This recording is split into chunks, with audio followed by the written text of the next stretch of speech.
سلام به همه دوستان و کاربران آرواند وب. هدف از تهیه این فیلم آموزشی نمایش نحوه استفاده از خروجی مخاطبین شماره همراه و کاربرد آن در گوشی‌های تلفن همراه میباشد. این آموزش برای آن دسته از کاربرانی است که می‌خواهند برای شماره موبایل‌های مورد نظرشان از طریق گوشی و یا کامپیوترشان به تلگرام، وایبر، واتساپ و لاین به صورت کاملا رایگان ارسال تبلیغات داشته باشند. خب من میخوام از صنف املاک خروجی بگیرم. بر روی دکمه جزئیات و دسته‌بندی و ذخیره اطلاعات کلیک میکنم. در این قسمت من میخوام موبایل های شهر تهران رو جداسازی کنم و به صورت مجزا خروجی بگیرم. برای این کار بر روی دکمه فیلتر کلیک میکنم. در این قسمت شهر تهران رو وارد میکنم و بر روی اعمال فیلتر کلیک میکنم. حالا بر روی گزینه ذخیره لیست کلیک میکنم. خب از این قسمت گزینه هایی که نمیخوام رو تیکش رو برمیدارم.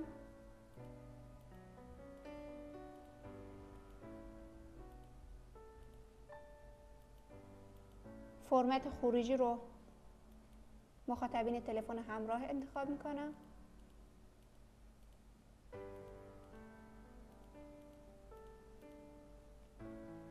و بر روی ذخیره نهایی شماره تلفن ها کلیک میکنم و با نام صنف املاک تهران ذخیره میکنم.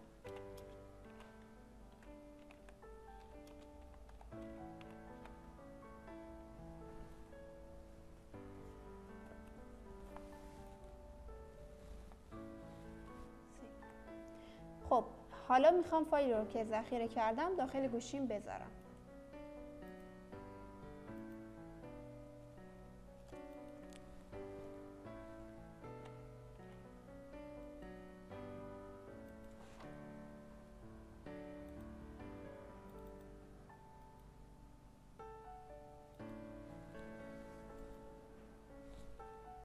خب حالا وارد مخاطبین تلفن همراه هم میشم.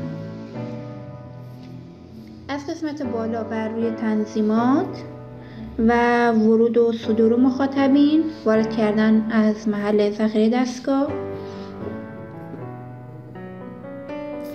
وارد کردن فایل وی کارد و صنف املاک تهران رو بر روی تایید کلیک کنم.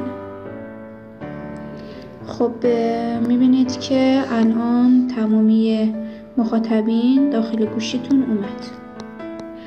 با اولش هم آرواند که مشخصه که مال صنف املاک کلن از نرم افزار آرواند انگار خروجی گرفته شده.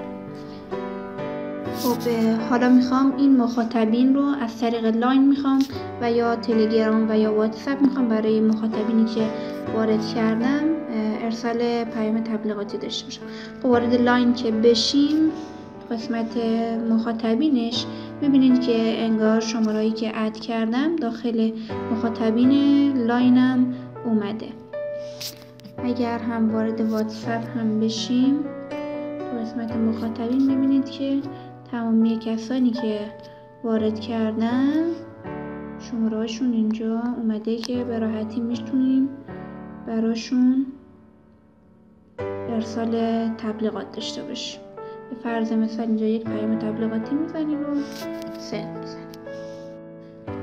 داخل تلگرامم که به همین صورت شما تو این قسمت کانتکت میبینید که تمامی کانتکت ها داخل تلگرام اومدن که میتونید براشون به فرض مثال یک تبلیغات خودتون رو ارسال کنید به این صورت.